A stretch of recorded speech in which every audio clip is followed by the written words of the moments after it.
अस्सलाम वालेकुम, कैसे हैं आप सब। तो आज आपको रियल स्कूल की नोटबुक नज़र आ रही है। ये प्री स्कूल की नोटबुक है जिसमें मैं आज आपको दिखाऊंगी कि प्री मॉन्टेसरी की क्लास कैसे काम करती है। ठीक है, तो ये नोटबुक है उर्दू की, तो जिसमें मैं आज आपको दिखाऊंगी कि बच्चों ने कैसे काम किया हुआ है, वो कैसे डेली सीक्वेंस में काम करते हैं या डॉजिंग में कैसे काम करते हैं। स्टार्ट में ले रही हूँ उर्दू की नोटबुक से। जी, तो ये प्री मॉन्टेसरी की एक हमारी बहुत प्यारी सी स्टूडेंट हैं, ज़हरा अली। तो इनकी नोटबुक जो है वो मैं आपको दिखाऊंगी कि बच्ची ने कैसे काम किया हुआ है और बाकी क्लास ने कैसे काम किया, क्योंकि मैंने वीडियो तो किसी एक नोटबुक पे ही बनानी थी। तो मैंने ज़हरा अली की नोटबुक जो है वो मुझे सेंड की गई है। तो आज मैं ज़हरा अली की नोटबुक से उर्दू का काम आज आपको दिखाऊँगी कि बच्चों ने क्लास में कैसे काम किया। जी, ये नोटबुक जो है वो स्टार्ट करवाई गई है 21 अगस्त से। ठीक है, इट मीन्स ये समर वेकेशंस के बाद काम जो है वो स्टार्ट किया गया है। और सबसे पहले जो है बच्चों को करवाया गया है ब का ख़ानदान।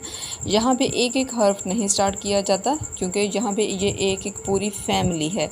तो ये जो पूरी फैमिली है ये बच्चों को हम लोग पूरी फैमिली के थ्रू ही बताते हैं और बच्चों को स्टोरीज़ के थ्रू करवाया जाता है, ताकि वो बच्चों को रिकग्नाइज़ हो सके। ये तमाम जो डॉट्स हैं और सब की शेप सेम है, लेकिन डॉट्स डिफरेंट हैं और इनके नेम्स डिफरेंट हैं। तो ये बच्चों को किस तरीके से पढ़ाया जाता है वो मैं आपको थोड़ा सा बताऊंगी इसमें। जी, तो सबसे पहले है ब का ख़ानदान। ब के ख़ानदान में हम सबसे पहले बच्चों को पढ़ाते हैं ब बिल्ली, प पौधा, त तितली, ट टोपी एंड समर। ठीक है, तो इस तरीके से बच्चों को ये रिकग्नाइज़ करवाया जाता है कि ये दिस इज़ ब प ट एंड स। उसके बाद आता है ज का ख़ानदान। तो ज के ख़ानदान को हम लोग कैसे करवाएंगे, जिसमें बच्चों को बताया जाता है ज जूता, च चाबी, ह हलवा पूरी एंड ह खरगोश। ठीक है, तो ये बच्चों को एक डिस्क्रिप्शन या एक पिक्चर जो है वो बता दी जाती है, ताकि बच्चों को इनको रिकग्नाइज़ करने में इजी हो। क्योंकि ये आप देख सकते हैं कि ये सारे हरूफ सेम हैं, ये सारे हरूफ सेम हैं, जस्ट डॉट्स की वजह से इनके नेम्स चेंज हो जाते हैं।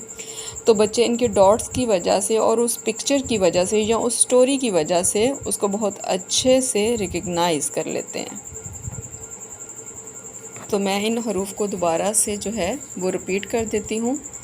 ब प ट एंड स, ज च ह एंड ह। द वेरी नेक्स्ट डे बच्चों को इनके कटवे लिखवाए गए। कटवे जिसको आप इंग्लिश में डॉजिंग भी कहते हैं, या हम इसकी इमला कह सकते हैं, या हम हरूफ की पहचान कह सकते हैं। ठीक है, तो ये देखें यहाँ पे बच्चों को ब और ज के ख़ानदान में से कुछ ऐसे हरूफ लिखवाए गए हैं ताकि चेक किया जा सके कि बच्चों को इनकी पहचान बहुत अच्छे से हो चुकी है या नहीं हुई। नेक्स्ट डे बच्चों को द का ख़ानदान करवाया गया है, जिसमें द दरवाज़ा, ड डिब्बा एंड ज़ जायका। ठीक है, तो इसमें बच्चों को एक पिक्चर दिखाई जाती है या रियल दरवाज़ा दिखाया जाता है। उसके बाद एक ड डिब्बा दिखाया जाता है और जायके के लिए बच्चों को डिफरेंट जायके बताए जाते हैं कि हम लोग कोई भी चीज़ खा रहे हैं तो उसका जायका कैसा होता है, उसका टेस्ट कैसा होता है। तो ये है हमारा द का ख़ानदान। उसके नीचे ही आपको र का ख़ानदान नज़र आ रहा होगा। र रेलगाड़ी, क्योंकि ड़ से कोई भी लफ्ज़ जो है वो शुरू नहीं होता, ड़ जो है वो आखिर में ही आता है। तो र रेलगाड़ी, ड़ पहाड़, ज़ ज़राफ़ा एंड य जालाबरी। तो ये द का ख़ानदान है और र का ख़ानदान है। इसी तरह ये हमारी फुल हरूफ तहज्जी में जो 4 है ना, ये फैमिलीज़ बच्चों को बताई जाती हैं कि ये पहली 4 फैमिलीज़ हैं, ये पहले 4 ख़ानदान हैं, या ये फ्रेंड्स हैं। इस तरीके से ये ग्रुप्स में बच्चों को करवाए जाते हैं, क्योंकि इन सब की शेप शक्ल सब कुछ सेम होता है, जस्ट डॉट्स इनके जो है ना वो डिफरेंट होते हैं। जी, यहाँ पे आप देख सकते हैं कि बच्चों ने फिर सीक्वेंस के साथ इसको राइट किया। बच्चों ने फुल ब की फैमिली लिखी है, उसके बाद ज की फैमिली लिखी है, द की फैमिली लिखी है और देन र की फैमिली लिखी है। तो ये पहली 4 फैमिलीज़ उन्होंने कंप्लीट कर दी हैं। ब, प, त, ट एंड स, ज, च, ह एंड ह, द, ड़ एंड ज़, र, ड़, ज़ एंड य। तो ये पहली 4 फैमिलीज़ जो हैं वो कंप्लीट हो चुकी हैं। नेक्स्ट हम देखते हैं कि आगे जोड़े आ जाते हैं। ठीक है, हरूफी तहज्जी में पहली जो हैं 4 फैमिलीज़ बनती हैं, उसके बाद हमारे पास 6 जोड़े आते हैं, 6 पेयर्स आते हैं, जो बच्चों को बताया जाता है कि पहला जोड़ा कौन सा है, दूसरा जोड़ा कौन सा है, तीसरा जोड़ा कौन सा है। क्योंकि जब हम उर्दू पढ़ा रहे होते हैं तो हमारी कोशिश यही होती है कि हम लोग प्योर उर्दू में बात करें और उर्दू में ही बच्चों को ये बताया जाए कि इनको क्या कहा जाता है। इनको हम 2 फ्रेंड्स का नेम भी दे सकते हैं। तो यहाँ पे जो पहला है स सेब है और श शेर है। तो ये किस तरीके से बच्चों ने लिखा ये आप देख सकते हैं। सिंगल डॉट पे इसकी लिखाई करवाई गई है और इसके बाद बच्चों को यहाँ पे इसकी डोजिंग भी करवाई गई है। ये है स सेब एंड श शेर, जिसको स एंड श बोला जाता है। यहाँ पे बच्चों ने ये फुल जो है वो सीक्वेंस के साथ लिखना शुरू कर दिया है। ब की फैमिली, ज की, द की, र की और उसके बाद स श की बच्चों ने प्रैक्टिस की है। इस पेज पे बच्चों ने कटवे लिखे हैं। कटवे मीन इमला कहा जा सकता है, डोजिंग कही जा सकती है। तो अक्सर पेरेंट्स जो हैं वो कॉल करके पूछते हैं कि मैम कटवे क्या होता है। कटवे इमला होती है, डोजिंग होती है, उसको कटवे हरूफ कहा जाता है। यहाँ पे हमने नेक्स्ट जोड़ा जो है वो स्टार्ट कर दिया है, जिससे स साबुन एंड ज ज़ाया कहा जा सकता है। तो ये देखें, ये भी बच्चों ने सिंगल डॉट पे लिखा है और इसके साथ अभी कोई और सीक्वेंस के साथ राइटिंग नहीं करवाई गई। जस्ट अगर न्यू हम लोग कोई हरूफ स्टार्ट करते हैं तो वो उस दिन बच्चे सिर्फ उसी पे फोकस करते हैं।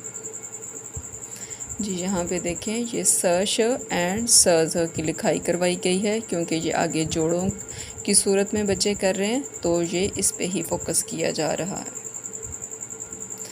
जी यहाँ पे हमारे कुछ बसरी अल्फाज आगे हैं, तो बच्चों को बसरी अल्फाज की पहले रीडिंग करवाई गई है। बच्चों को बहुत अच्छे से पहचान है कि अम्मी लफ्ज़ कहाँ पे लिखा हुआ है, अब्बू, ज़ारा, अली एंड वो।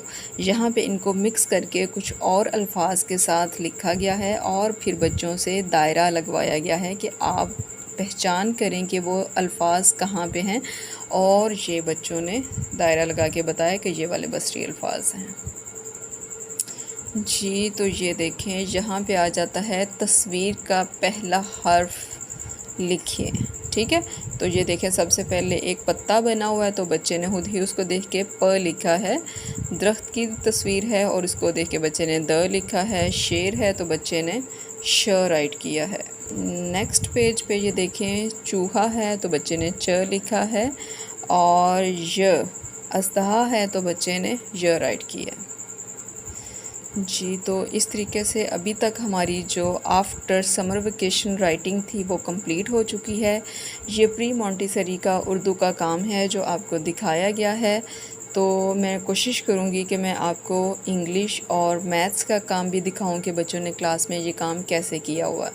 इससे पेरेंट्स को बहुत ज़्यादा हेल्प मिल जाती है कि वो घर में भी बच्चों को इसी तरीके से रीडिंग की प्रैक्टिस और रीडिंग एंड राइटिंग दोनों की प्रैक्टिस करवा सकते हैं।